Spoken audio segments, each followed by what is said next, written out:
سرنا بعون الله منهاجنا تقوى سرنا بعون الله از جمله اسباب دخول بهشت الصبر على موت اولاد، از کسی که اولادش از دنیا میره و او صبر میکنه. نبی مکرم اسلام میفرمایند من احتسب 3 من صلبه دخل الجنه. قالت امرأه و 2 قال و 2 رواه نسائی. نبی مکرم اسلام فرمودن از کسی که 3 اولاد فوت بکنه و او صبر بکنه سبب دخول بهشتش میشه. صحابه پرسان کردن، البته صحابیه پرسان میکنه، یک زن پرسان میکنه یا رسول الله و 2؟ از کسی که 2 فوت کرده باشه چگونه هست؟ نبی مکرم اسلام گفتن بلی، از کسی که 2 فوت بکنه او وارد بهشت میشه به شرطی که صابر باشه، صبر بکنه. ببینیم از کسانی که الله اولاد اونها را میگیره، اونها از خود صبر و استقامت و بردباری و اینها نشان میدن. حتی در ادامه این حدیث میاره که یک زنی در اونجا نشسته بود، به این زن دیگه میگه که کاش پرسان میکردی که اگر 1 اولاد فوت میکرد، اگر 1 اولاد فوت بکنه و او صبر کنه. یعنی اینها همه اجر و ثواب و پاداش و راههای داخل شدن به بهشت هست. عزیزان و بزرگواران،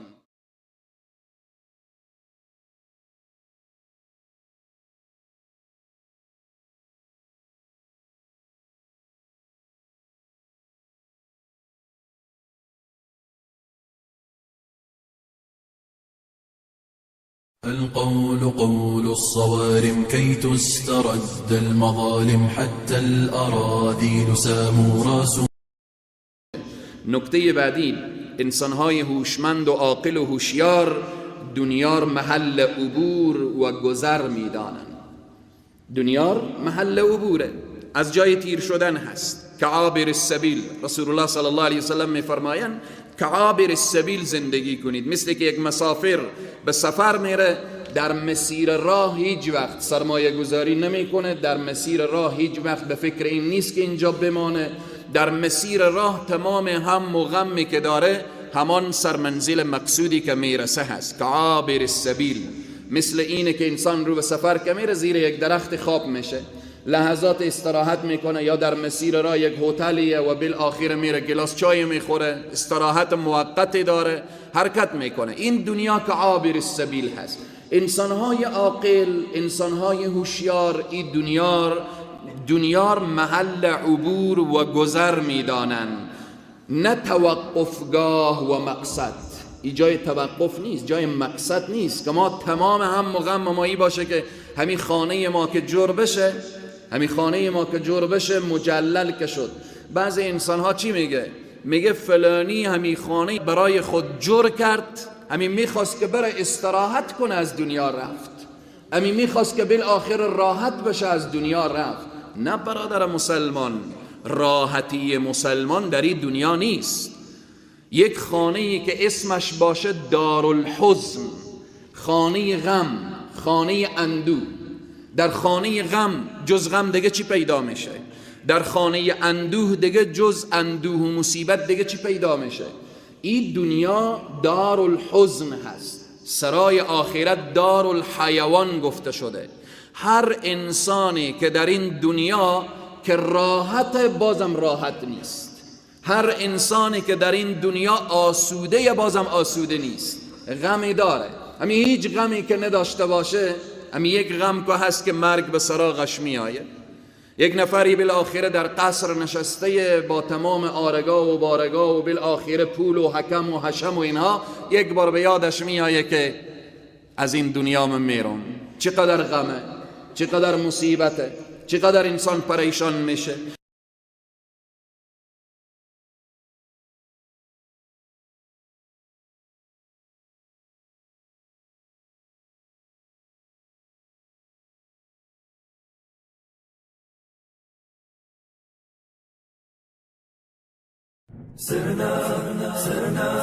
سرنا بعون الله منهاجنا تقوى سرنا بعون الله عبادة بن صامت رضی الله عنه روایت میکنه که پیامبر اکرم صلی الله علیه و سلم فرمودن اضمنوا لی ستا، شما 6 چیز برای من ضمانت کنید. 6 چیز رسول معظم اسلام میفرمایند شما 6 چیز ضمانت کنید، اضمن لكم الجنه، ما برای شما بهشت ضمانت میکنم. خب این 6 چیز چی هست؟ خیلی باید ما متوجه باشیم. رسول معظم اسلام به او عظمت و بزرگی میگن شما این 6 چیز را تضمین کنید که اجرا کنید، من برای شما بهشت ضمانت میکنم. بعد میفرماین اصدقوا اذا حدثتم، وقتی سخن میگویید راست بگویید. انسان راستگو اهل بهشته. اول وقتی سخن میگویید راست بگویید. اصدقوا اذا حدثتم و اوفوا اذا وعدتم، وقتی که وفا کردید، عهد بسته کردید، شما به او عهد خود چکار کنید؟ وفا کنید، عهد شکن نباشید. سوم وعدوا اذا اؤتمنتم، وقتی امانتی به شما سپرده میشه شما او امانت را درست و صحیح از او حفاظت کنید و او را ادا کنید. واحفظوا فروجکم، شما حفظ کنید عورت خود را، متوجه باشید، توجه ابصارکم، شما چشمان خود را حفظ بکنید، متوجه چشمان خود باشید. و کفوا ایدیکم، متوجه دست خود باشید، با دست به کسی ضرر نرسانید. این ضمانت را برای من میگن بدهید. رسول معظم اسلام صلی الله علیه و سلم میفرمایند شما وقتی این 6 چیز را ضمانت کردید، الله سبحانه و تعالی برای شما بهشت نصیب میکنه. و رسول الله میفرمایند بعد از این که شما در گفتار خود صادق بودید، شما در عهد خود وفادار بودید، شما در امانتداری امانتدار بودید، شما در قسمت حفظ عورت خود توجه داشتید و چشمان خود را متوجه بودید و بعداً دست خود را متوجه بودید که با دست کسی را آزار و اذیت نرسانید، میفرمایند اضمن لكم الجنه، ما بهشت برای شما ضمانت میکنم. از نبی مکرم اسلام صلی الله علیه و سلم دیگه بالاتر کی باشه که بهشت برای ما ضمانت میکنن که این 6 چیز انسان متوجه باشه و رعایت بکنه.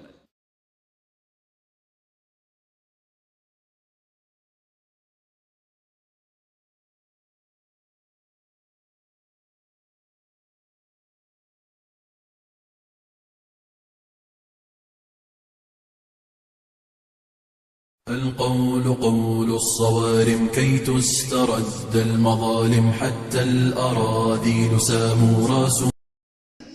چند سال قبل، شاید در حدود 10 سال قبل، برادر یک داستان قصه میکرد. گفت که یک زنی رفته بوده و بالاخره در یک محفل مجلس اونجی شعارهای دشمنان که زیاد بود دیگه در رژیم گذشته که حقوق زن مساوی و مساوی و مساوی، و بعدن این فرد قصه میکرد، میگفت که بوجی آرد چند کیلویی و یا چند منر از آسیا آوردم و پایین زینه ها، و زینه ها هم یک تا اندازه بلند بود، طبقه بالا میشد و بالاخره بالخانه میشد. میگه مردمات بوجی آرد گذاشته بود و بالاخره خسته و مونده و زله زنم از بیرون آمد. گفت مرد خبر داری؟ گفت چی؟ گفت حقوق زن و مرد مساویه، من تا حالا نمیفهمیدم. گفت الحمدلله که مساویه. گفت خب حالا فهمیدی؟ گفت ها. گفت می بوجی آرد از آسیا آوردم پایین گذاشتم، بردار بیار بالا. گفت مساوی همینه که نصف فرار ما آوردم، نصف فرارم تو بردار بیار. به اینه ما وقتی که مساوی تا عدالت را فرق نگذاریم به این مشکل میخوریم. خواهر مسلمان، تو که بیرون میشی به خیابانها، بیرون میشی به بازار، بیرون میشی بالاخره به رسانه ها فریاد میزنی که حق و حقوق ما، اول یک نگاهی بکن به قیافه خود که قیافه تو شرعی هست. یک نگاهی بنداز. یک نگاهی بکن که همین شعاری که میدی، همین سر و قیافه، همین موی تو از زیر چادرتو بیرون یا چادرتو به شانهاتو انداخته، آیا این اسلامی هست؟ این شرعی هست؟ این قرآنی هست؟ و دوم مانده وقتی طلب میکنی حقوق شرعی خود طلب بکن. بگو آنچه که دین خیلی حق داده برای زن، آنقدر حق داده که باور کنید که مرد فقط و فقط وقتی که تمام تحقیق رو بکنیم مرد به عنوان یک خادم هست، به عنوان یک خدمه هست. به اینه که قرآن عظیم الشان ما تشویق میکنه، دستور میده، فرض الهیه به عدالت هست، نه به مساوات. به مساوات مشکل حل نمیشه، بیشتر به مشکل میخوریم. بله در مسائل اخروی مساواته. نماز جمعه شرکت کردیم، امی اجر و ثوابی که مردها میگیره زنها هم میگیره. زن پول داشت، بله زکات بده، همو اجر و ثواب میگیره.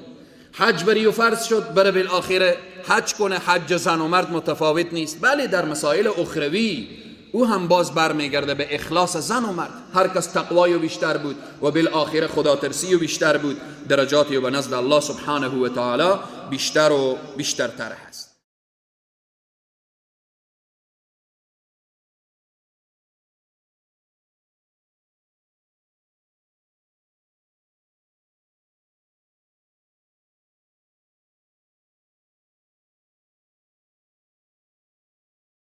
القول قول الصوارم كي تسترد المظالم حتى الأراذيل ساموا راسهم. از جمله آداب اینه که قبل از شروع غذا دستهای خود را شخص چکار میکنه؟ میشویه. شما ببینیم از وقتی که قضیه کرونا به دنیا شد، حالا دیگه دنیا فهمیده که باید ساعت به ساعت یا چند ساعت یک مرتبه دستان باید شسته بشه. نبی مکرم اسلام، دین مبین اسلام 1400 سال قبل تا به امروز شبانه روز 5 وقت نماز، وضو، همه این مسائل قبل از غذا دستای خود را شستن. پس ببینیم دین مبین اسلام دین نظافت، دین پاکیه. به اینه که ما وقتی که میخوایم غذا تناول کنیم قبل از شروع غذا دستان خود را شستن و وقتی دستای ما شسته شد دستای خود را پاک نمی کنیم. این سنته قبل از غذا، چون هر دستمالی و کاغذی و بالاخره چیزی که به دست ما اصابت بکنه او از آب پاکتر نیست. آب از همه شی پاکتره که در دست انسان هست.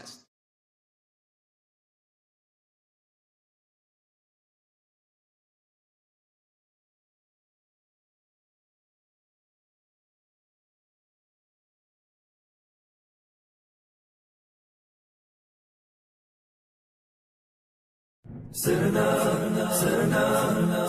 بعون الله منهاجنا تقوى. سرنا بعون الله خوردن غذا از رای حلال با نیت تقوا و با قصد نیرو گرفتن برای اطاعت پروردگار عالم و عبادت الله سبحانه و تعالی. وقتی غذا میخوریم به چی نیت غذا میخوریم؟ یکی از عرفا و بزرگان میفرمایه اگر کسی یک غذای را به نیت ای بخوره که شهوتش افزوده بشه، اگر غذا را خورد که شهوتش افزوده بشه، این قول یکی از عرفا هست، از بزرگان دین هست، از اولیای الهی است.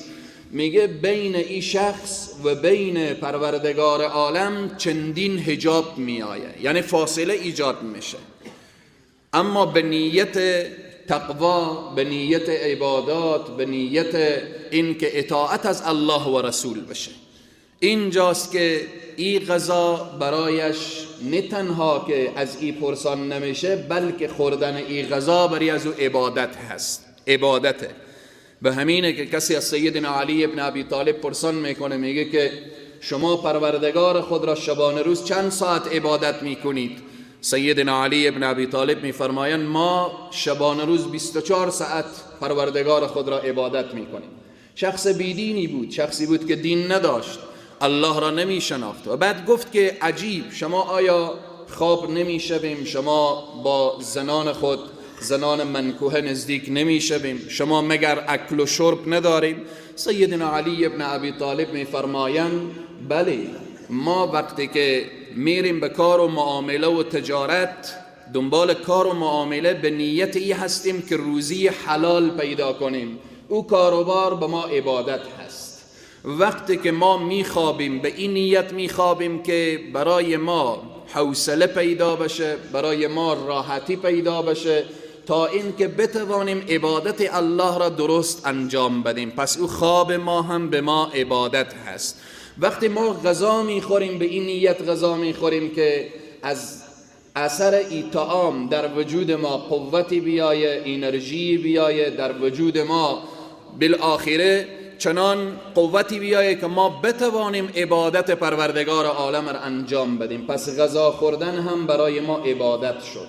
مسئله نزدیک شدن به زن منکوحه و نکاح شده، اگر ما به یک زن غیر نکاح شده نزدیک بشیم گناه هست، و به زن منکوحه نکاح شده نزدیک بشیم ای اجر و ثواب و پاداش هست. پس به اینه که یک مسلمان میتوانه 24 ساعت عمر خود فقط با نیت خود به عبادت تبدیل بکنه، که اکل و شربش، خواب شدن و بیدار شدنش و مسائل بالاخره خانداریش، همه تجارت و معامله و دکانداریش، همه تبدیل بشه به عبادت. پس به اینه که از جمله آداب غذا خوردن اینه که اول روزی از رای حلال باشه، غذا از رای حلال باشه. وقتی کسی که میخوره به نیت تقوا و خدا ترسی و به این که عبادت الله سبحانه و تعالی درست و صحیح انجام بده.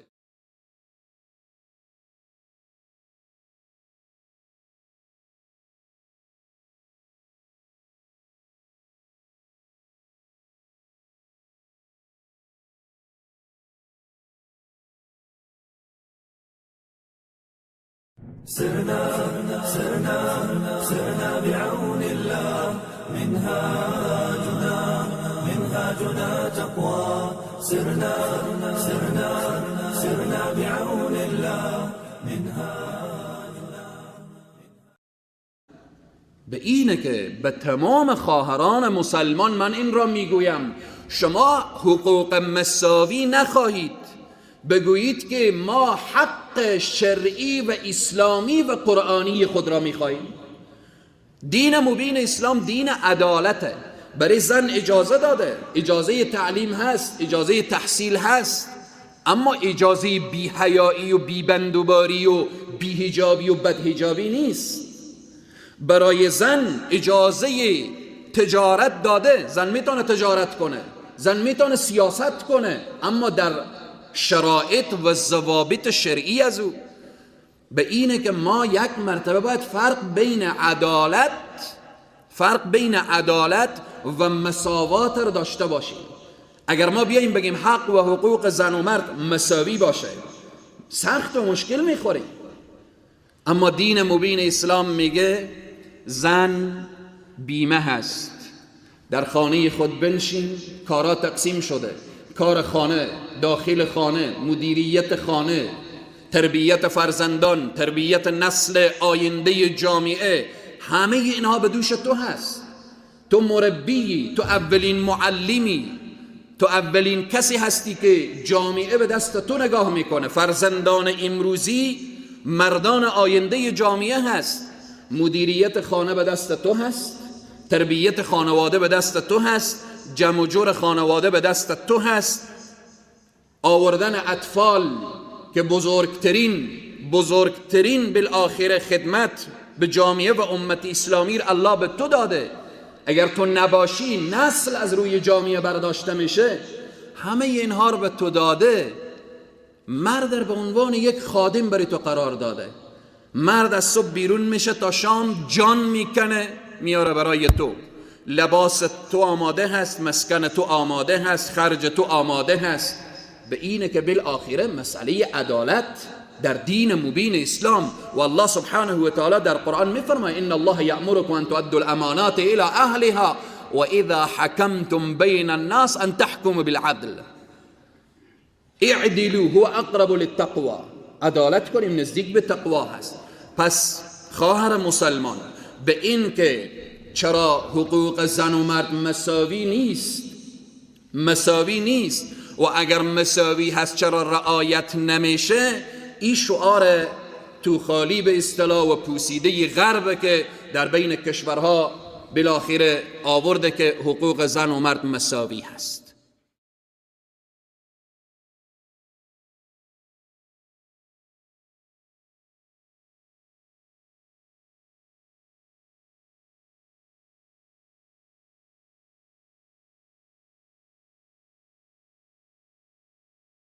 القول قول الصوارم كي تسترد المظالم حتى الأراذيل ساموا راس.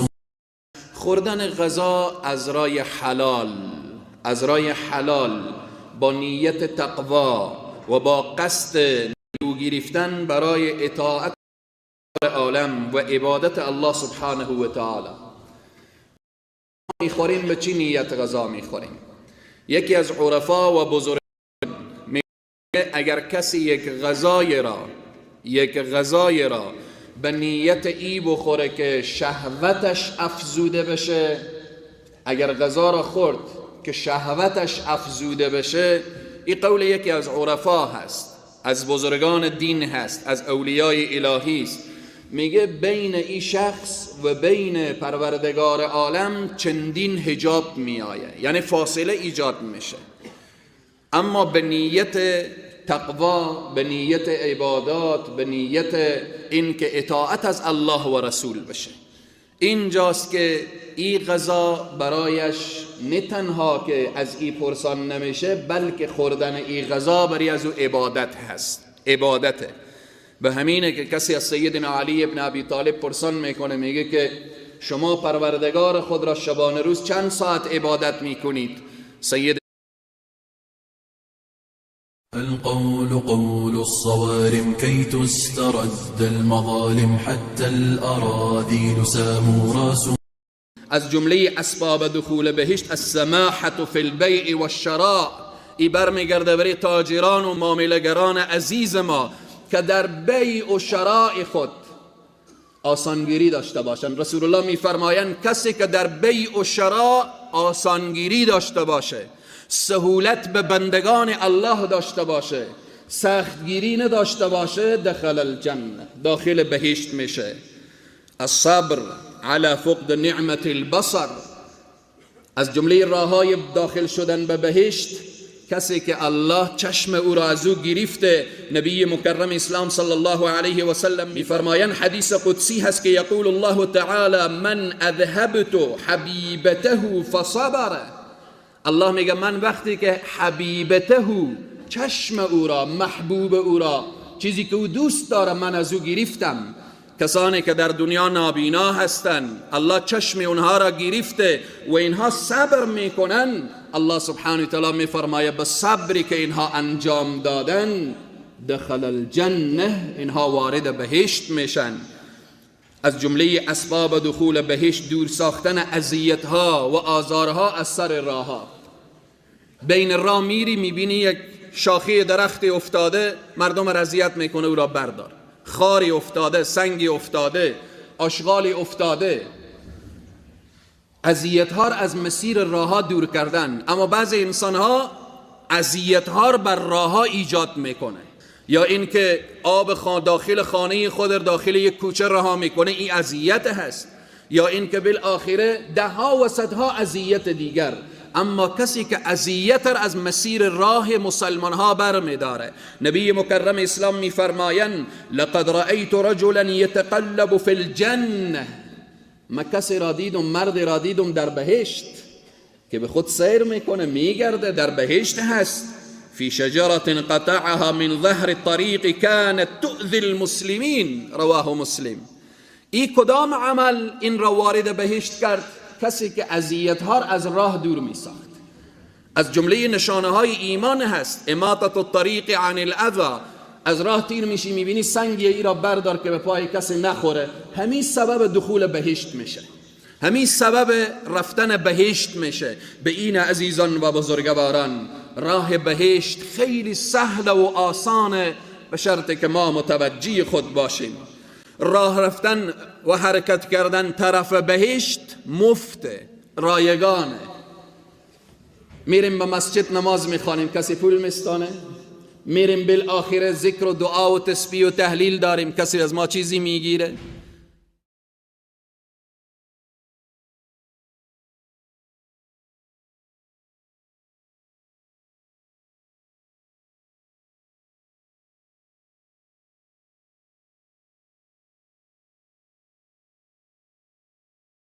القول قول الصوارم كي تسترد المظالم حتى الأراذيل ساموا راسوا.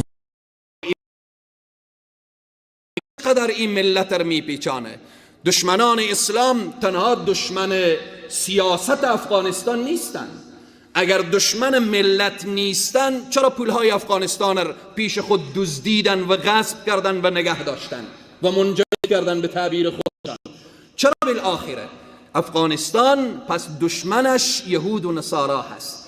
تنها یهود و نصارا دشمن امارت اسلامی نیست، دشمن ملت افغانستان هستند. چرا بهانه میگیرن؟ بهانه های زیاده. چرا بالآخره دشمنان اسلام ملت افغانستان را امروز با تعبیرهای گوناگونی، امروزه میگن حکومت همه شمول. آیا همال فعلا امارت اسلامی همه شمول نیست؟ در داخل همین امارت اسلامی از پشتون گرفته تا تاجیک گرفته تا ازبک گرفته تا هزاره گرفته و بالآخره با تمام اقوام اینها، اما بازم دشمنا فریاد میزنن که تا همه شمول نشه به رسمیت شناخته نمیشه. از نظر دشمنان اسلام همه شمول یعنی چی؟ یعنی همو ظالمان و تواقیت و قلدران و بیدینان و ملحدانی که بر گرده این ملت سوار بودن. پس دشمن میگه همین غلامای حلقه به گوش مر بیار جابجا کن، باز طور به رسمیت میشناسم. هدف همه شمولی همین هست. یا 4 تا زن به خیابانها بیرون میشه فریاد و اینها میزنه. امروز حقوق زن رعایت نمیشه، دختر به مکتب میره، بالآخره در همینه که تا کارها و اینها برابر بشه. بله امارت اسلامی حکومت اسلامی هست، خلط و مخلوط در نمیخواه، اختلاط زن و مرد در نمیخواه، زن درس بخوانه مطابق به شریعت غرای محمدی صلی الله علیه و سلم، به بازار بیرون میشه با محرم شرعی بیرون میشه و بالآخره مطابق به شریعت اسلام بیرون بشو. اما دنیای غرب فریاد میزنه. به خاطر چی؟ چون دستاوردهای پوچ و پوسیده و فرسوده 19 ساله یهود و نصارا نقش بر آب شد. و این عزیزان همه ما دست به دست هم بدیم، همه ما دست به دست هم بدیم به ای که در کنار حکومت خود، ملت در کنار حکومت، حکومت در کنار ملت، همه ما برادروار زندگی کنیم تا ای که همه مشکلات حل بشه.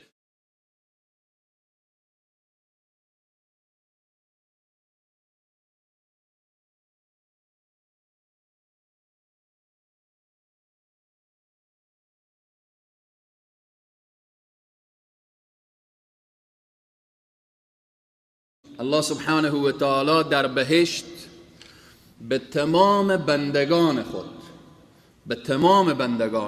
به تمام انسانها جای در بهشت تعیین کرده. هیچ کس نیست در دنیا که جای در بهشت نداشته باشه، اما حالا خود انسان هست که او جا را از آن خود میکنه یا نام خود را خط میزنه که من او جا را نمیخوام.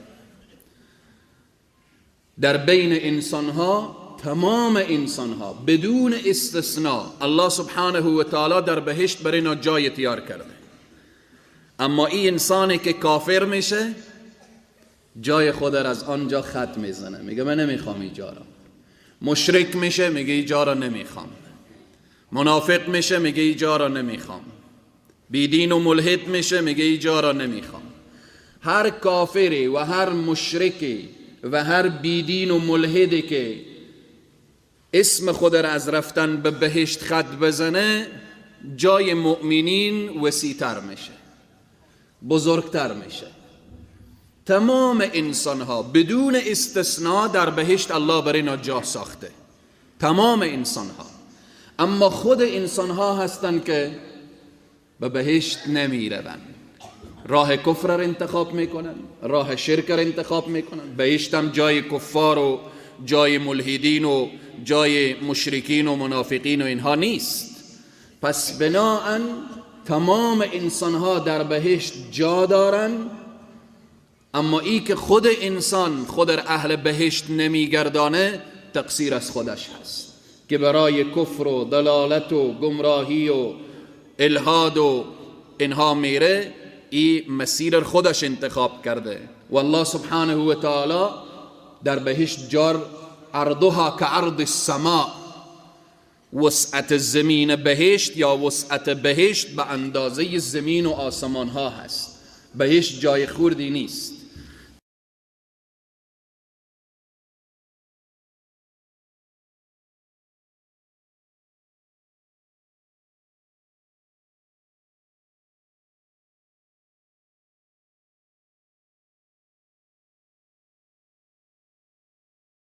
انسان شباهت به کی پیدا میکنه؟ کسی که زکات نمیده، شباهت به قارون.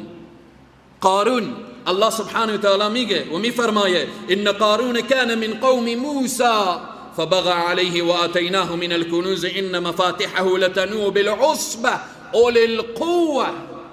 قارون چند پول داشت، چند سرمایه داشت، کلیهای گنجهای از او مردان قوی برداشتن نمیتونستن.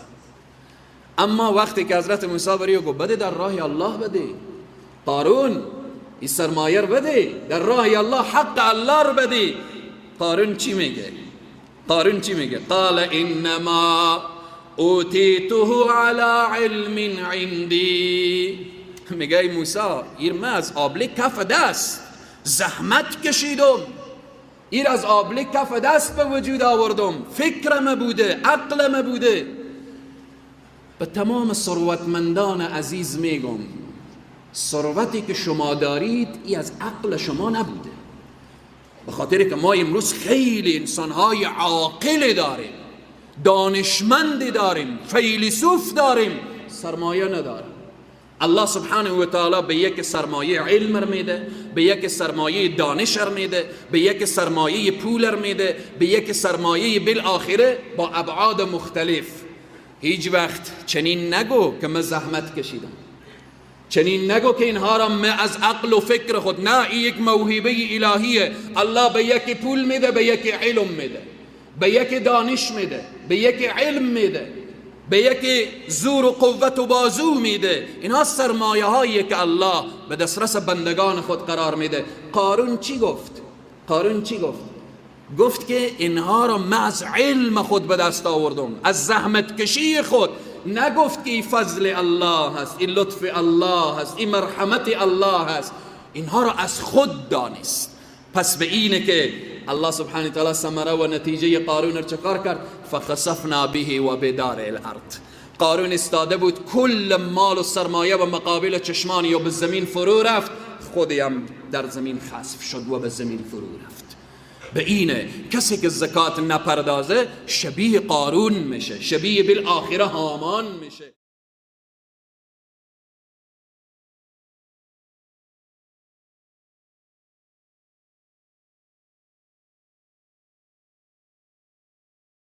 سبب دیگر اطاعت از الله و رسول هست. الله سبحانه و تعالی واضح و سریع بیان میکنه و من یطع الله و رسوله یدخله جنات تجری من تحتها الانهار. کسی که اطاعت از الله و رسول داشته باشه داخل بهشت میشه. در حدیث نبی مکرم اسلام میفرمایند، سیدنا ابو هریره روایت میکنه، میفرمایند کل امتی یدخل الجنه، تمام امت من وارد بهشت میشن. چی سعادتیه! نبی مکرم اسلام میفرماید تمام امت من وارد بهشت میشن الا من ابا، مگر کسی که اباه بورزه. صحابه پرسان کردن یا رسول الله و من یعبا، چی کسی اباه میورزه؟ همین را ما بفهمیم و بدانیم. میفرمایند من اطاعنی دخل الجنه، هر کس اطاعت از من بکنه وارد بهشت میشه.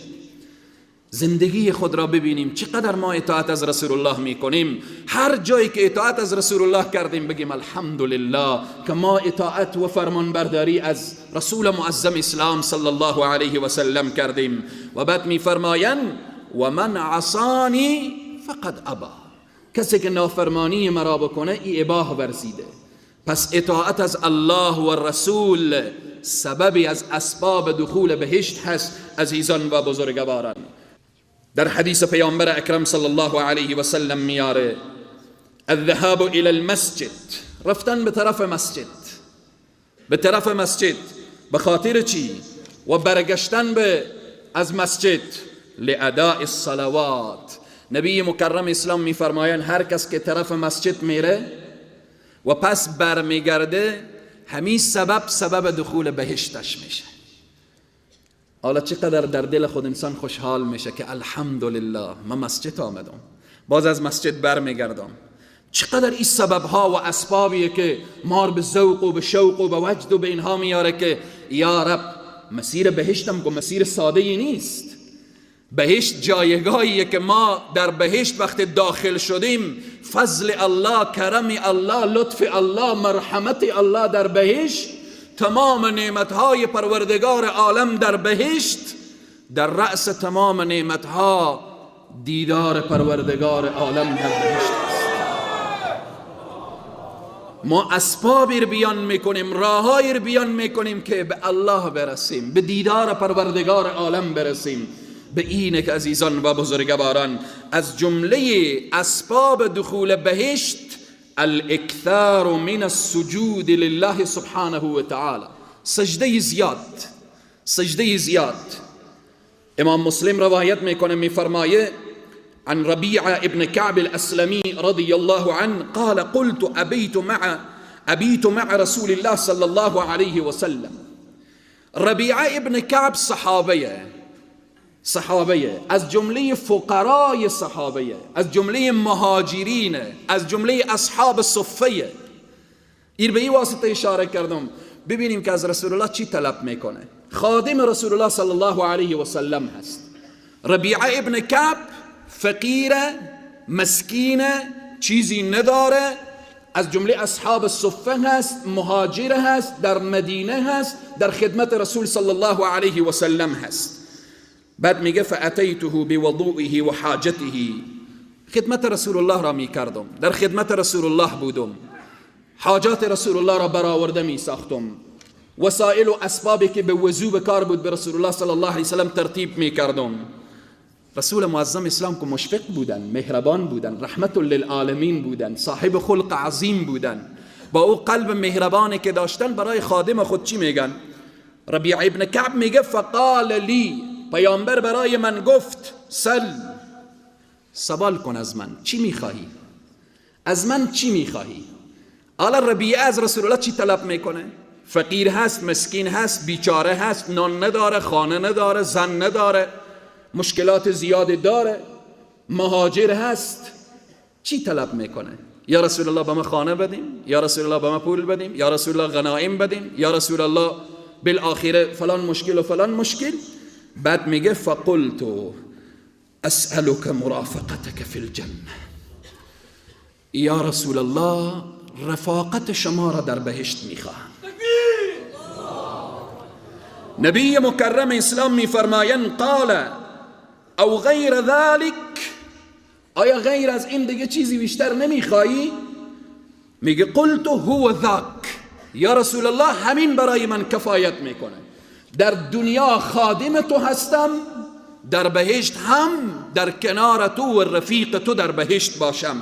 نبی مکرم اسلام میفرمایند حالا که تو میخواهی به بهشت نزدیک من باشی و کنار من باشی فاعنی علی نفسک بکثرت السجود، پس برای تو توصیه میکنم که زیاد سجده کن، الله را سجده کن. مراد و منظور از زیاد سجده کردن چی هست؟ یعنی زیاد نماز بخوان. در نماز هست که سجده هست. به این عزیزان و بزرگواران صحابه بودن. امروز به مجردی که از ما کسی پرسان کنه که فلانی چی میخواهی؟ یک انسان شایسته صالح متقی و پرهیزگاری سوال بکنه، قوت و قدرتم پیش از او باشه، قوت و قدرتم پیش از او باشه، سوال کنه چی میخواهی؟ ما چی از او طلب میکنیم؟ این صحابه با فقر، با مشکلات، جز اصحاب صفه میگه یا رسول الله اسألك مرافقتك فی الجنه، یا رسول الله من رفاقت تو را، همراهی تو را که در دنیا دارم در بهشت هم میخواهم. یکی از اسباب دخول بهشت چی شد؟ زیاد نماز خواندن، سجده کردن، ذکر و دعا و اینها. از جمله اسباب دخول بهشت سریعتر میگذرم، حج مبرور هست، حج مقبول هست که الله نصیب همه ما و شما بگردانه. رسول الله میفرمایند الحج المبرور لیس له جزاء الا الجنه، حج مبرور و مقبول دیگه جزایی نداره، پاداشی نداره مگر بهشت که از آن او شخص میشه. آیت الکرسی، نبی مکرم اسلام میفرمایند من قرأ آیت الکرسی فی دبر کل صلاة لم یحل بینه و بین دخول الجنه الا الموت، الا الموت.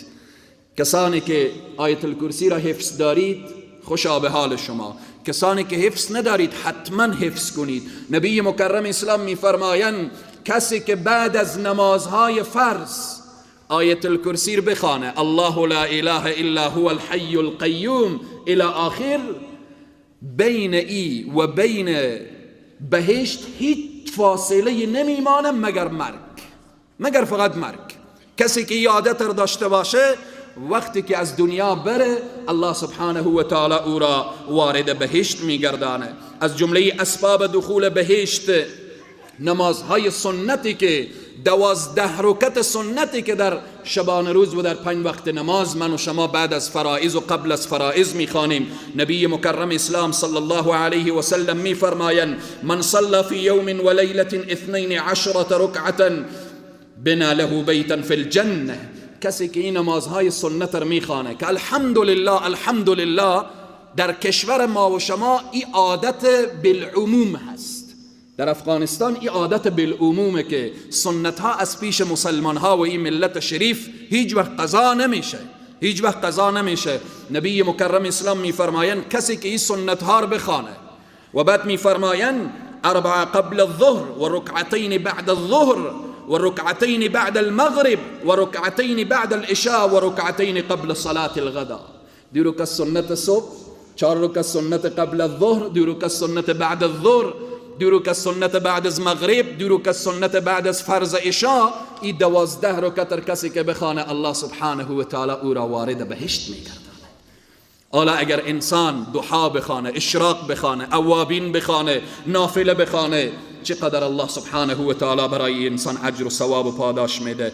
از جمله اسباب دخول بهشت اینه که نبی مکرم اسلام میفرمایند یا ایها الناس، ای مردم، افشوا السلام، سلام را به بین خود به پخش و به نشر برسانی، سلام کنید. لازم نیست که ما همدیگر را بشناسیم، میشناسی و نمیشناسی همدیگر را سلام کنید. از کنار همدیگر تیر میشوید بگویید السلام علیکم و رحمت الله و برکاته. در هر کلمه الله سبحانه و تعالی 10 حسنه میده. اگر گفتید السلام علیکم چقدر حسنه؟ السلام 1 کلمه هست، علیکم 2 کلمه هست. در هر کلمه بالاخره الله سبحانه و تعالی حسنات میده. اگر گفتی السلام علیکم و رحمت کنید با الله باشیم، اللهی که ملک الملوک هست، پادشاه پادشاهان هست، ارتباط خود را با الله برقرار کنید.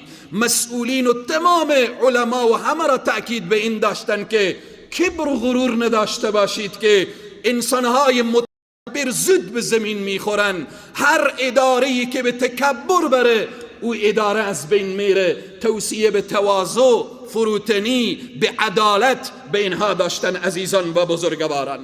نکته‌ای که میخواهم من اشاره کنم، عزیزان من، من و شما در گذشته ها شاهد بودیم کوچکترین فردی یا به عنوان بالاخره قابل مقایسه نیست که ما بیاییم رئیس جمهور گذشته با امیرالمومنین فعلی بیاییم مقایسه کنیم.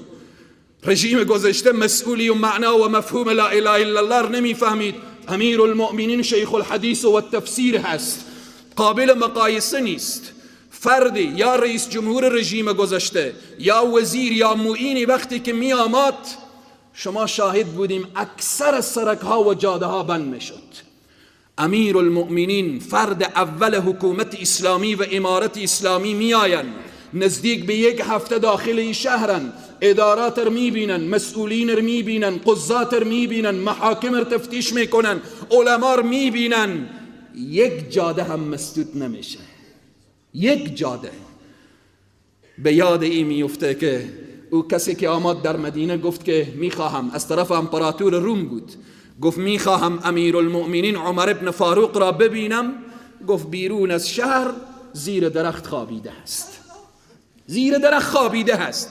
فرد اول این نظام و حکومت اسلامی می آیه، 1 جاده هم مسدود نمیشه. 1 جاده. وقتی که ما دیدیم چگونه دیدیم؟ متواضع، فروتن. چند نفر مسلح هم رای نبود. خیلی ساده، خیلی ساده. همه علما نشسته بودن، بر قطار علما نشسته بودن، کسی نمیفهمید که امیرالمؤمنین کدام یک است. کسی نمیفهمید. به این بود که تواضعشان، فروتنیشان، هر کدام اینها چنین نبود که بالاخره قیافهشان از قیافه دیگران فرق بکنه، عمامهشان از عمامه دیگران فرق بکنه، پتویشان از پتوی دیگران فرق بکنه. تمام توصیهشان شاید نزدیک به بیش از 40 دقیقه صحبت داشتن برای علما. تمام توصیه اینا به این بود که ملت رو بگویید که لئن شکرتم لازیدنکم. اگر شکر پروردگار کردید الله برای شما بیشتر میده، امنیت و اقتصاد شما را بهتر میگردانه. ولئن کفرتم ان عذابی لشدید. اگر کفران نعمت کردید عذاب الهی می آید. به این عزیزان و بزرگواران پیام ایشان را و سلام ایشان را به محضر شما عزیزان و بزرگواران تقدیم نمودم. دعا می کنیم بار الها پروردگارا امیر المؤمنین که در این سرزمین مسئولیت این سرزمین را دارن، پروردگارا همانطوری که درد این ملت را من برایشان گفتم، شما ملت مطمئن باشید من درد شما را به ایشان گفتم. الله شاهده که درد این مملکت را برایشان گفتم. بار اله پروردگارا بر امیر المؤمنین و سایر مسئولینی که در این نظام کار میکنن خدایا تقوا و اخلاص و للهیت تو بیشتر عنایت بفرما. پروردگارا مجاهدین ما را پیروز بگردان. پروردگارا همانطوری که در سنگر پیروز کردی پروردگارا در اداره و در حکمتداری پیروز بگردان. ای بار اله پروردگارا دستان ما به طرف تو دراز است. پروردگارا جمیع مریضان را شفای عاجل و کامل عنایت بفرما. ای بار اله پروردگارا اونهایی که طلب دعا نمودن پروردگارا مشکلاتشان را حل بگردان. خدایا مشکلات این جمع را حل بگردان. پروردگارا مشکلات این جمع را حل بگردان. پروردگارا کسانی که بدخواه این نظام و این حکومت هستند پروردگارا هدایتشان کن. پروردگارا اگر قابل هدایت نیستن خار و ذلیل و زبون و محو و نابودشان بگردان. ای بار اله پروردگارا همانطوری که پرچم لا اله الا الله را در افغانستان بلند کردی، این پرچم عدالت و دین و پروردگارا این پرچم عدالت خواهی به سر تا سر دنیا بلند بگردان. ای بار اله پروردگارا تمام ملتها آرزوی این را دارن که کشورهایشان ملل امت اسلامی آرزو را دارن که کشورهایشان از اشغال نجات پیدا کنه. پروردگارا همان قسمی که ما را فضل و کرم و احسان و لطفت و نصرت تو شامل حال این ملت شد و ما را از اشغال نجات دادی.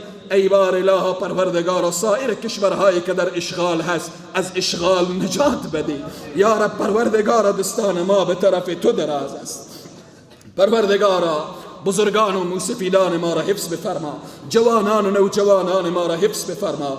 ای بار اله پروردگارا ابر رحمت را آوردی، سپاس گزاریم. پروردگارا از تو میخواهیم که باران خود را از سر ما قطع نگردان. پروردگارا باران را باران رحمت بگردان. پروردگارا باران رحمت عنایت بفرما. ای بار اله پروردگارا سپاس از تو میگوییم. پروردگارا دعای بندگان خود را تو قبول کردی. چند روز قبل ابر رحمت آمد. پروردگارا از تو میخواهیم که ابر رحمت خود را سرازیر بگردان. پروردگارا از تو بارانی میخواهیم که به نفع مخلوق تو باشه. پروردگارا از تو بارانی میخواهیم که به نفع بندگان تو باشه. ای بار اله پروردگارا دستان ما به طرف تو دراز است. ای بار اله پروردگارا جوانان و نوجوانان ما را، پسر و دختر ما را حفظ بفرما. پروردگارا همه ما را اهل بهشت بگردان. پروردگارا ما اعمال شایسته نداریم. پروردگارا بیچاریم. پروردگارا اعمال شایسته نداریم. پروردگارا همچون ربیع ابن کعب که خادم رسول الله بود، پروردگارا ما را هم خادم دین خود بگردان. پروردگارا او هم صحبتی رسول الله را طلب کرد. پروردگارا ما را از دیدار خود و دیدار حبیب خود و دیدار اولیاء خود پروردگارا در بهشت محروم نگردان. پروردگارا ای جمر اهل بهشت بگردان. اللهم انا نسألك رضاك والجنة. اللهم انا نسألك رضاك والجنة ونعوذ بك من سخطك والنار. ونعوذ بك من سخطك والنار. ونعوذ بك من سخطك والنار. اللهم طهر قلوبنا من النفاق وأعمالنا من الرياء وألسنتنا من الكذب وأعيننا من الخيانة، فإنك تعلم خائنة الأعين وما تخفي الصدور. اللهم لا تقتلنا بغضبك ولا تهلكنا بعذابك وعافنا قبل ذلك. اللهم اقسم لنا من خشيتك ما تحول به بيننا وبين معصيتك.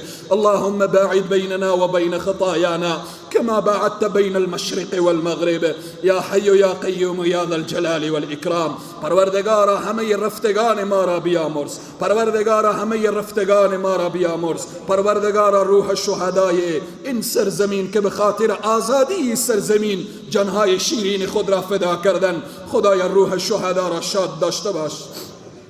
روح شهدا را با شهدای بدر و احد ملحق بگردان. پروردگارا تو از ما راضی باش. پروردگارا تو از ما راضی باش. اعمال ما را خالصانه و مخلصانه داشته باش. ای بار اله پروردگارا نفس و شیطان را، هوا و هوس را پروردگارا از زندگی ما و از اعمال ما دور بساز. یا حی یا قیوم یا ذا الجلال والاکرام.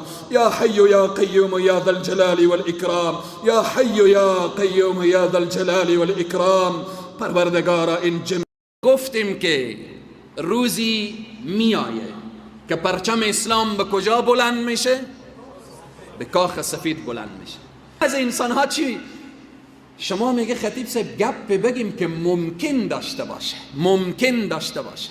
همین پیروزی که فعلا در افغانستان ما و شما مشاهده میکنیم، این از جمله غیر به نزد خیلی از انسان ها میگفتن امکان نداره. همین طالب رسول معظم اسلام بعضی از مشرکین چی میگفتن؟ بعضی از منافقین چی میگفتن؟ میگفتن پیامبر مایه فارس و رومر با همین بلال غلام سیاه مسکین، با همین صهیب و با همین 4 تا ضعیف و مسکین میخواد روم و فارس بگیره؟ این صحبت ما برای کسانی که ضعیف الایمانن، برای اونها هست. و کسی که ایمان نداره من به او دعای هدایت میکنم که الله ایمان نصیبش بگردانه. ولی تو مسلمانی که عقیده خود را نمیفهمی و نمیدانی، برو عقیده خود را بخوان، عقیده خود را بفهم. برو قرآن را بردار، تلاوت کن، تدبر کن، بفهم و بدان. اینهایی که میگفتن این حرف جوک فکاییه، حدیث بخاری چی میگن؟ العیاذ بالله حدیث بخاری هم جوک میگن. حدیث بخاری را فکایی میگن نبی مکرم اسلام صلی الله علیه و سلم میفرمایند لا تقوم الساعة حتى تقاتل اليهود. قیامت برپا نمیشه تا اینکه جنگ بین مسلمان ها و یهود در میگیره. جنگ بین اهل ایمان و اهل اسلام و یهود ادامه داره تا چی زمانی؟ تا زمانی قیامت برپا نمیشه مگر اینکه ادامه حدیث حتی یقول الحجر وراءه یهودی یا مسلم هذا یهودی ورایی فقتله.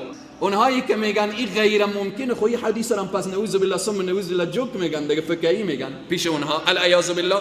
رسول الله میفرمایند روزی میآیه که اهل ایمان مسلمان ها با یهودی ها چنان میجنگن که یهودی میره پشت درختی مخفی میشه، درخت صدا میکنه یا للمسلم، حرف میزنه، درخت به صدا در میایه، میره پشت سنگ مخفی میشه، سنگ به صدا در میایه که یا للمسلم، ای مسلمان بیا که پشت من یهودی مخفی شده. این حدیث هم پس او افراد دیگه چی میگیرن؟ علیاذ بالله جوکه. برای کسی که ایمان نداشته باشه که کل قرآن علیاذ بالله او قبول نداره. کفار چه کار میکنن؟ الله وقتی در قرآن میگه والذین کفروا و کذبوا بآیاتنا، اونهایی که کافر شدن و تکذیب کردن آیات ما را، ما به کافر بحث نداریم، سخنم به طرف مسلمان هایی که بلنگوی دشمن هستن، میاین میگن این غیر ممکنه.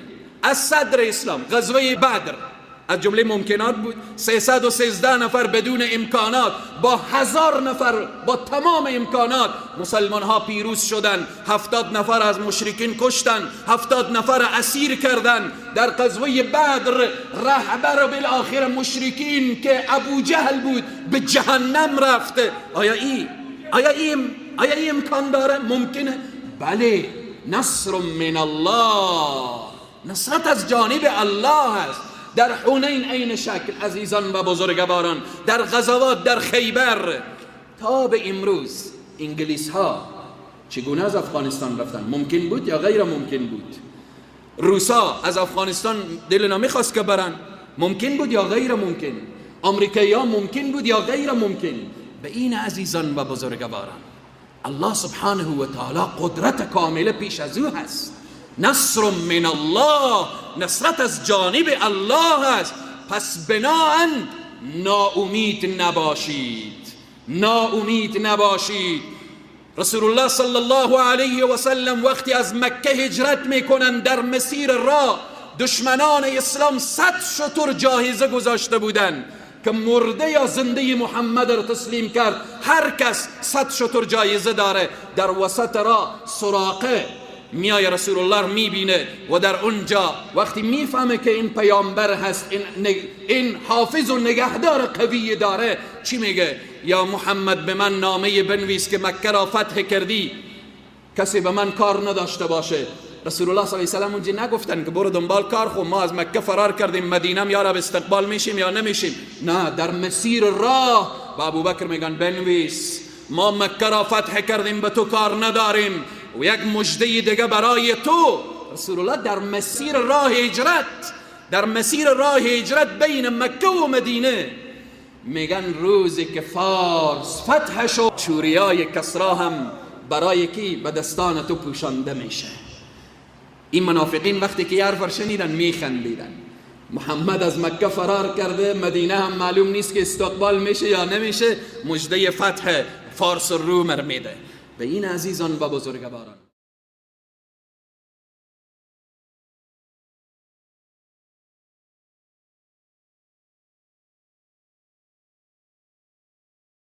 گفتیم که روزی میآیه که پرچم اسلام به کجا بلند میشه؟ به کاخ سفید بلند میشه. والله العظیم سر منبر هستم قسم یاد میکنم، لحظه ای که او کشته ها و زخمی های برادران و خواهران اهل تشیع و طفلان معصوم را دیدم، اشک از چشمان من جاری شد. خدایا این ملت تا کی غرق خون باشه؟ خدایا این ملت تا کی بسوزه؟ خدایا این ملت تا کی بالاخره دشمنان اسلام، دشمنان این سرزمین بیاین تاخت و تاز داشته باشن؟ امروز چی بهانه داری؟ پرچم اسلام بلنده، دموکراسی نیست، اشغال نیست، کافری نیست، صاحب این خانه خودت هستی، ولی چی شده؟ با چی توجیهی؟ وقتی کسی با این ملت رحم نکنه قابل رحم نیست و نباید به انسانهای ظالم و انسانهایی که این سرزمین رو به خاک و خون میکشه برای اونها رحم بشه.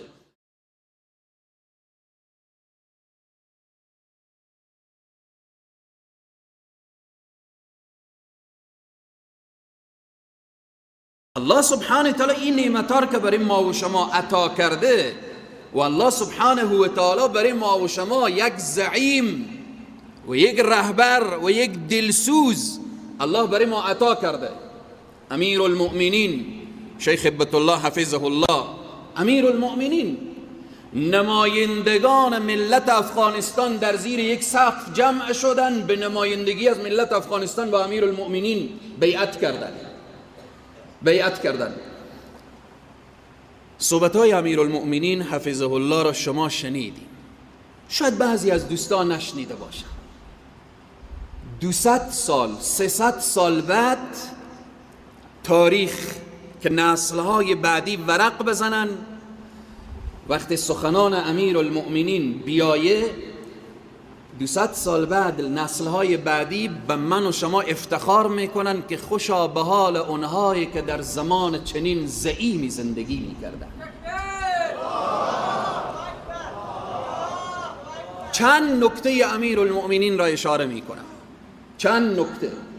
بعدن چون ما بحث اولی الامر را اشاره میکنیم، عزیزان والله العظیم الله را شاهد گرفتن خیلی کار سختیه، که این صحبت از روی محبته، از روی عشق و صفا و صمیمیته، از روی شرف و افتخاره که یک مسلمان باید افتخار بکنه. یک مسلمان باید افتخار بکنه که امروز برای من و شما این نعمت رسیده. این نعمت، این که 4 تا در فضای مجازی توهین میکنه، تحقیر میکنه، اینها مهم نیست عزیزان من. بار بار گفتم که اگر در پایین این منبرمه 3 نفر بمانه از رای حق و مسیر حق، یک وجب عقب نشینی میکنه. کی راضی میشه، کی خوش میشه، کی دق میشه؟ مهم الله هست عزیزان من، مهم الله هست. یک بار به دنیا آمدیم، یک بار هم از دنیا می رویم. مهمترین چیز رضایت الله سبحانه و تعالی.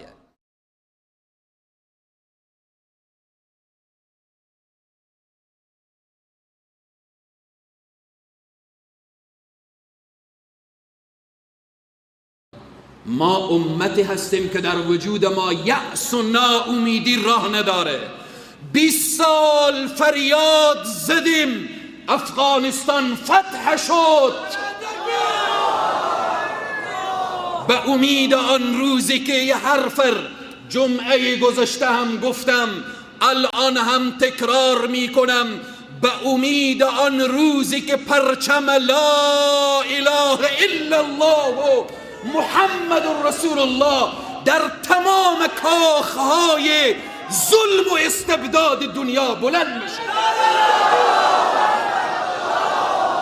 آن روز آمادنی هست، خطیب باشه یا نباشه، مجیب مسکین باشه یا نباشه، از امروز تا به قام قیامت این حرف من هست که الاسلام یعلو ولا یعلا علی. اسلام بلنده و هیچ بلندی بالای اسلام نمی آید. ظالما 4 روزی حکمت دارن، حکمت‌ها اینا سرنگون میشه.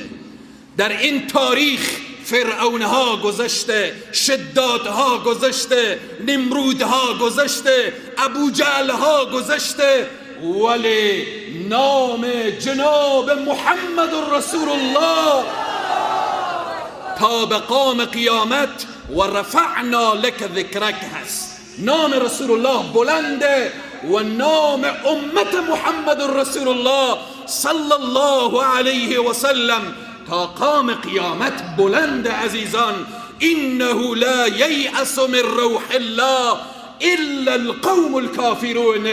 مسلمان ناامید نمیشه، مسلمان همیشه امیدواره.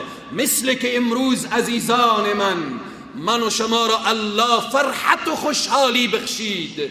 سال گذشته من و شما خواب ای فتح و پیروزی را بعض انسان ها فکر میکنم نمیدیدن، اما امسال فتح، ظفر، پیروزی، کامیابی، امنیت. به اینه که من و شما هیچ وقت نباید ناامید باشیم. این چند نکته بود به خاطر روشنایی بعضی از عزیزانی که اونها بلنگوی دشمن شدن.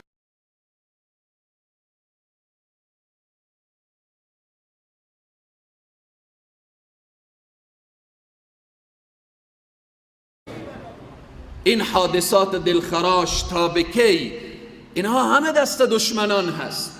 برو مسجد بالاخره بزن، مسجد اینا دشمنا هستن. مسجد اهل تشیع بزن، مکتب اهل تشیع بزن، منطقه اهل تشیع بزن و بندا به گردن اهل سنت و جماعت که فردا بین این دو گروه کشمکش و بالاخره درگیری و اینها بشه. به این عزیزان من، امروز من و شما در زیر سایه حکومت اسلامی زندگی می کنیم. من و شما در زیر پرچم لا اله الا الله محمد رسول الله زندگی می کنیم. همه ما باید دست به دست هم بدیم. در زمان سیدنا عمر رضی الله عنه، نه تنها حالی که بحث شیعه و سنی بحث مسلمان، بلکه در زیر سایه حکومت اسلامی ذمی، یعنی غیر مسلمانی که ذمی هست، باید جانش، مالش، آبرویش، ناموسش همه باید در امن و در امان باشه. به این عزیزان و بزرگواران، این قضایا هر جا که میرسیم باید محکوم بکنیم. همه ما دست به دست هم بدیم، به عنوان مسلمان نگذاریم دشمنان الله و رسول بیاین بین امت اسلامی و بین ملت شریف افغانستان شگاف ایجاد بکنن و تفرقه و اینها بیندازن.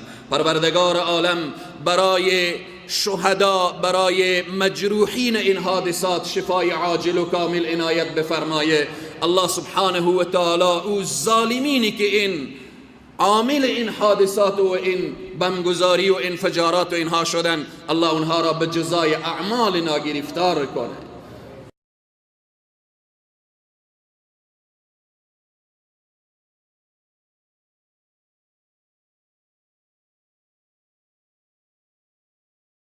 بعضی چی میگن؟ در فضای مجازی نوشتن برو امنیت کشور خود را بگیر، امنیت کشور را بگیر، به کشورهای دیگه به فتح نرو. در زمان سیدنا عمر لشکر مسلمان ها در فارس و در روم قرار داشت، می جنگید. سیدنا عمر داخل مسجد النبوی از طرف دشمن بر اینا ضربه وارد شد. سیدنا عمر داخل محراب مجروح شدن و امو زخم اثر شهادت اینا شد. به این نمیشه که بالاخره در یک کشوری که در اونجا اگر ناامنی یک روزی رخ داد انسان بیای سر به بالین غم بنشینه. نخیر، نخیر.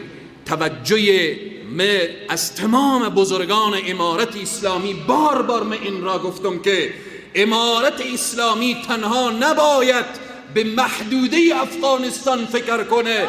امروز امارت اسلامی چشم امیدی برای تمام امت اسلامی هست، برای تمام امت اسلامی.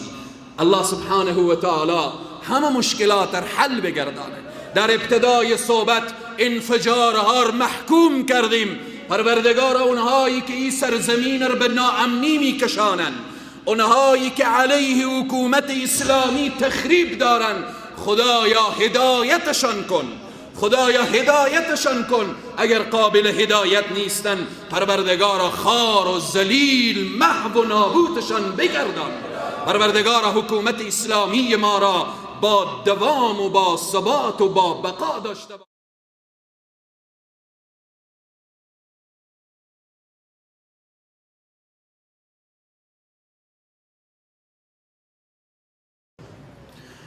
نکته دیگر عزیزان و بزرگواران، ارتباط به انفجارهایی که در این روزها در این سرزمین، در گوشه و کنار، در مرکز افغانستان، دیروز در مزار و در بعضی ولایات دیگر انفجاراتی که صورت گرفته، اینها به شدت محکوم هست.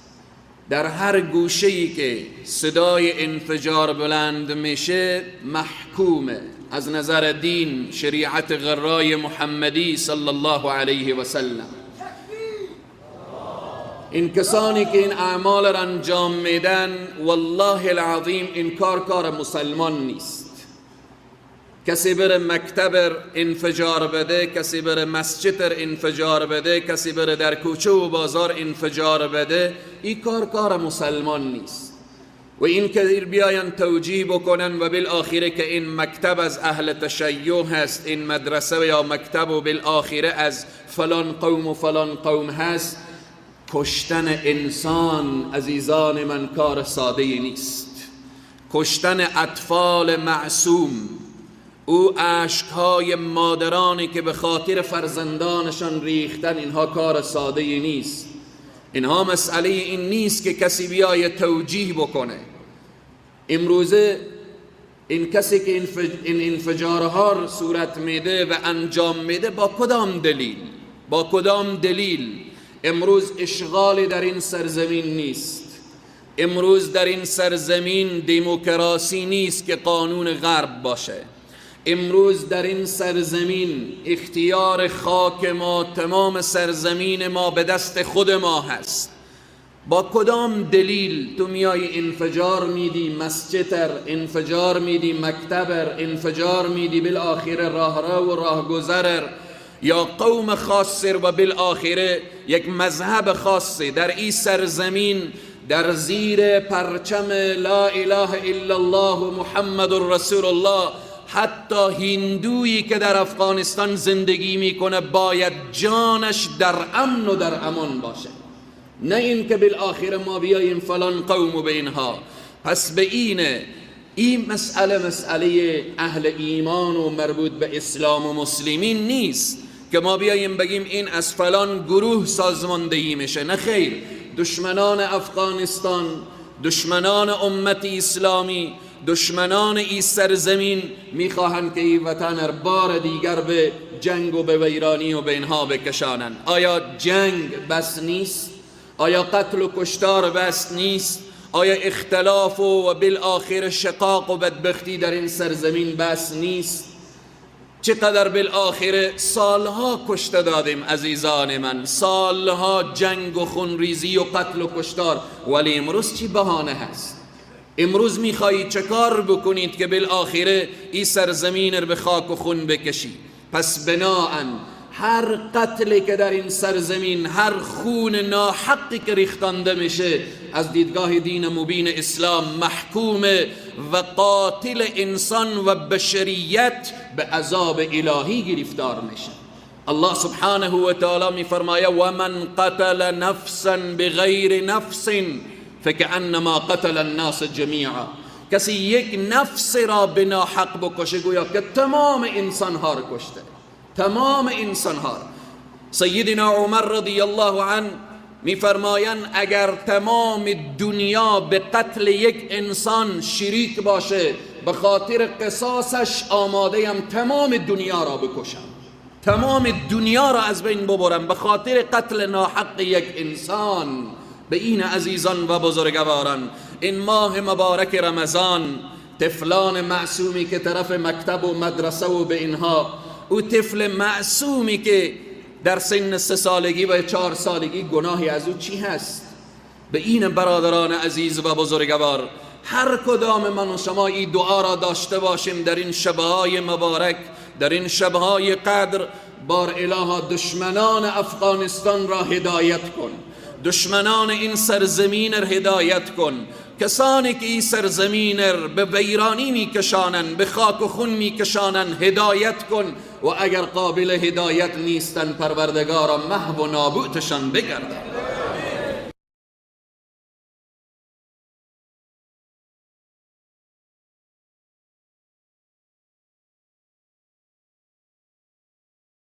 در هفته گذشته ارتباط به قدس صحبت کردیم و بعداً ارتباط به عزت مجاهدین اشاره کردیم و گفتیم که روزی میآید که پرچم اسلام به کجا بلند میشه؟ به کاخ سفید بلند میشه. خیر، فضای مجازی، بعضی از برادرانی که اهل فهمن، اهل درکن، با ما در تماس شدن، گفتن که جناب خطیب صاحب یک حرف بگیم که راه داشته باشه. ما به او کسانی که ایمان ندارن و توهین کردن و استهزا کردن و تمسخر کردن، برای اونهایی که ایمان نداره کار ندارم، چون به خاطری که سمت کافر و مسلمان مشخصه. اما برای مسلمانان ضعیف الایمان چند تا نکته دارم. اونهای مسلمان هایی که عقیدینا ضعیفه، ایمانینا ضعیفه، برای اونها چند نکته فقط به خاطر روشنایی این قضیه من اشاره می کنم. اولا اونهایی که ندانسته و نفهمیده گفتن که این حرف مثل جوکه، مثل فکاییه، این غیر ممکنه، این امکان نداره. امریکا را چی فکر کردید؟ نعوذ بالله امریکا خدا هست؟ العیاذ بالله امروز که خدای عالم میگویید؟ امروز اختیار جهان به دست او هست؟ سال گذشته در همین ماه مبارک رمضان آیا امکان داشت که من و شما فکر کنیم روزی امریکا با ذلت و خواری از این سرزمین میره؟ سال گذشته هم غیر ممکن بود. سال گذشته، 2 سال قبل، 4 سال قبل، 5 سال قبل، شاید 10 نفر برای من میگفت خطیب جان با یهود و نصارا خور نگیر که اینها تا 100 سال دیگه از این وطن نمیرن، اینها نمیرن. من میگفتم وظیفه خود را ادا میکنم ولی ناامید نیم. مسلمان باید امیدوار باشه. از صدر اسلام تا به امروز کارهای غیر ممکنی که به نزد بشر غیر ممکن بوده الله سبحانه و تعالی او به نمایش گذاشته. چیزهایی که ما و شما فکر میکنیم غیر ممکنه پیش الله سبحانه و تعالی ممکنه. من نمونتا اشاره میکنم برای او برادرانی که نفهمیده و ندانسته بلنگوی دشمن شدن. فقط غزوه احزاب، غزوه خندق، میدانیم چگونه غزوه در سال 5 هجری رسول الله صلی الله علیه و سلم تمام احزاب، تمام مشرکین آمده بودن مسلمان ها را از بین ببرن.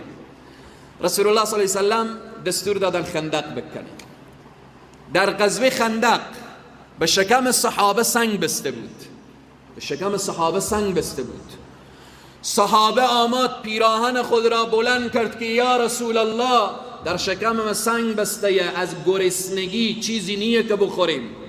رسول اکرم صلی الله علیه وسلم پیراهن خود بلند کردن که 2 تا سنگ بسته است.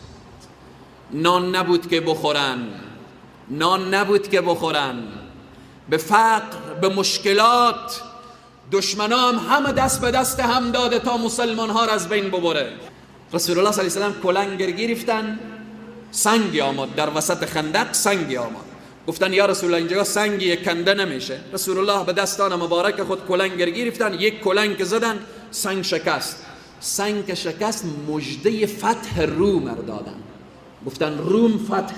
به کلنگ بعدی مژده فتح فارس را دادن.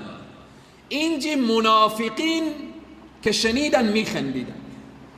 منافقین میگفتن ایر ببین نان نداره بخوره، از ترس خندق میکنه، باز برای افراد خود مژده فتح فارس و روم. فارس و روم در او وقت و زمان مثل روسیه و آمریکا در امروز 2 ابرقدرت جهان در دنیا بود به نام روم و فارس.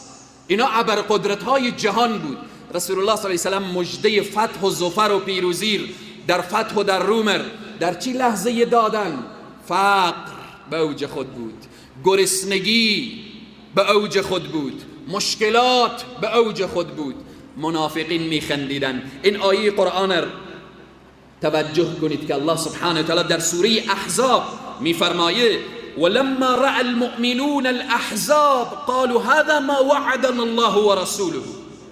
وقتی رسول الله صلی الله علیه و سلم مژده فتح و ظفر و پیروزی و اینها دادن، و صدق الله و رسوله و ما زادهم الا ایمانا و تسلیما.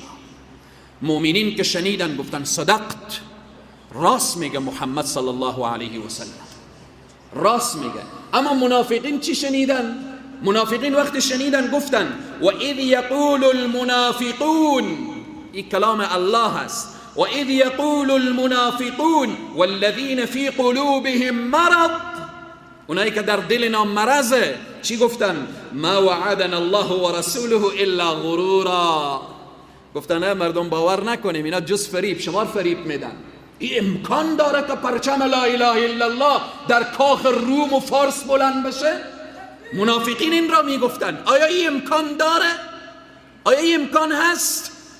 الله سبحانه و تعالی بعد از چند سال در حیات رسول الله، نه، در حیات سیدنا ابوبکر صدیق نه، در زمان فاروق اعظم روم و فارس فتح میشه عزیزان من، روم و فارس فتح میشه.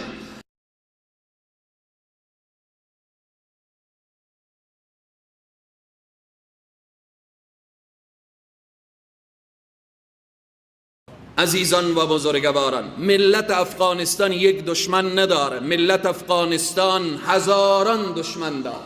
کشورهای همسایه میبینیم با من و شما چه کار میکنن. هفته گذشته از ایران یاد کردیم، اما در طی این هفته که گذشت میبینیم که پاکستان با من و شما، به خاک من و شما چقدر آمد که تاخت تاز بکنه، ولی الحمدلله به برکت حکومت اسلامی برایش جواب دندان شکن. این کشورهای همسایه به نفع من و شما نیستن، نبودن خصوصا ایران و پاکستان، اینها به نفع من و شما نیستن. اینها تا به منفعتشان نباشه ما را سلام نمی کنن. من منظور از وقتی میگم حکومت، میگم ایران و پاکستان، حکومتهایشان منظور و مراد هست. ملتها بحثی ندارن، ملت پاکستان، ملت ایران، تمام ملتهای مسلمانی که امروز دشمن اونها را به جغرافیای مختلف تقسیم کرده، انما المؤمنون اخوه، همگی مؤمنین برادر یکدیگر هستند. بحث ما وقتی میگیم پاکستان ملت نیست، وقتی میگیم ایران ملت نیست، بلکه حکومتها هست. به اینه که الحمدلله جواب بالمثل بزرگان حکومت من و شما گفتن که اگر دوباره بار دیگر از طرف پاکستان بیایه به خاک ما تاخت تاز بشه، ما جواب بالمثل خواهیم داد.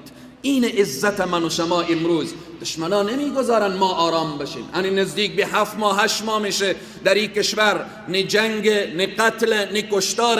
اینجا دشمنا کی آرام میمانن؟ 40 مملکت به اینجا آمده بود، سرمایه گذاری کرده بود تا این خاک تسخیر بشه. الله سبحانه و تعالی اونها را با ذلت و خواری از اینجا بیرون کرد. اونها آرام می نشینن؟ آرام نمی نشینن. اینجا هوشیاری من و شما را می طلبه، زیرکی من و شما را می طلبه.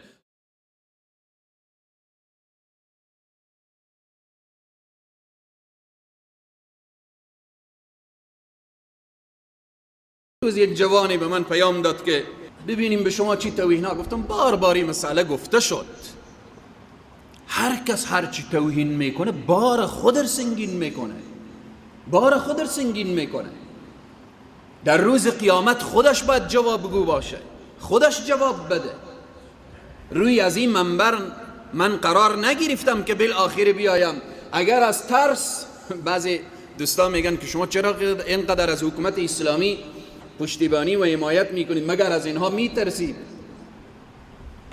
رژیم گذشته شکنجه از او بیشتر بود، رژیم گذشته که وعده هایش بیشتر بود، رژیم گذشته که بالاخره 0.41 داشت یا 41 یا 400 چند داشت که در اونجا نوشته کرده بود اینجا خدا و رسول نیست.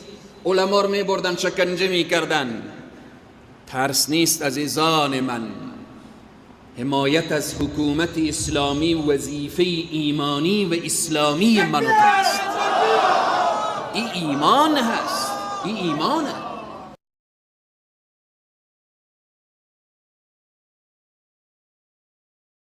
حال تو کسی که از عقل خود استفاده نمی کنی چی برداشت می کنی؟ دیگه من آمین زامین برداشت تو نیستم. تو کی هستی که بالاخره خوش بشی یا ناخوش بشی؟ چند روز قبل یک کسی از افرادی که فرار کرده بود،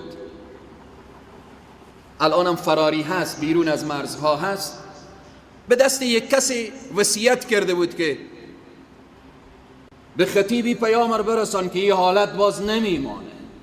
بعد بالاخره گفته بود که من روزانه از این گمرک هرات 47 لک عواید بوده. روز 47 لک کسی عواید داشته باشه، یا امارت اسلامی حکومت اسلامی خوش داره؟ حالی مگرم به خارج بالاخره تا پارکا و اینا رو میتر کنه. به روز 47 لک تو عاید داشته باشی، خود دیگه معلومه که از خطیبم خوشتو نمیایه، از قرآنم خوشتو نمیایه، از اسلامم خوشتو نمیایه. تو دین و اسلام و قرآن و خدا و پیامبر و اینا رو هم دوست نداری. پس رضایت تو خیلی مهمم نیست که راضی بشی. بندگان محبوب الله که دعا کنن و راضی باشن برای من حقیر کافی هست.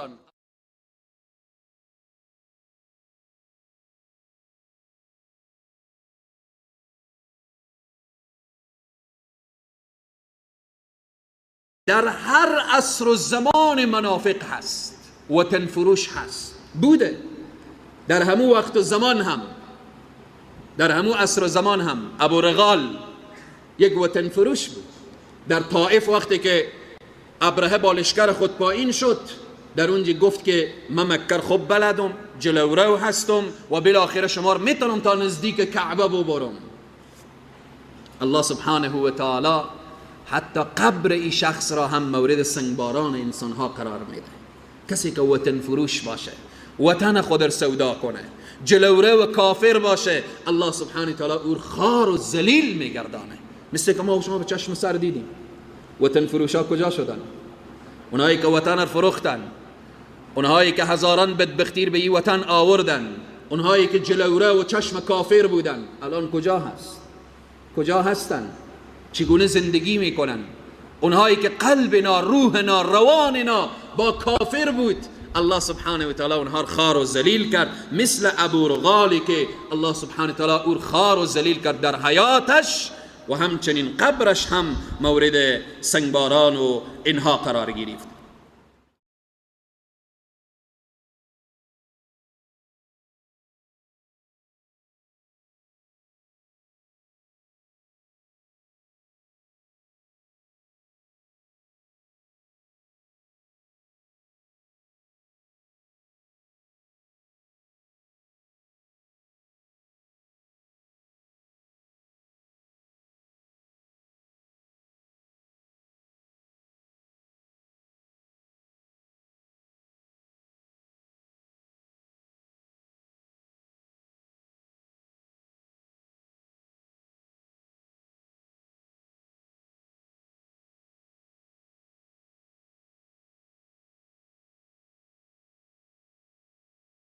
نبی مکرم اسلام صلی الله علیه و سلم می فرمایند من قال لا اله الا الله، کسی که بگه لا اله الا الله، اما شرط داره از روی چی؟ صدقا من قلبه، از روی صداقت از قلب خود، از اعماق دل لا اله الا الله بگه، به اخلاص کامل لا اله الا الله بگه، دخل الجنه. که الحمدلله این نعمت را الله نصیب من و شما گردانیده. لا اله الا الله میگیم، با شروط لا اله الا الله و ضوابط لا اله الا الله عمل میکنیم. امیدواریم که الله سبحانه و تعالی من و شما را اهل بهشت بگردانه.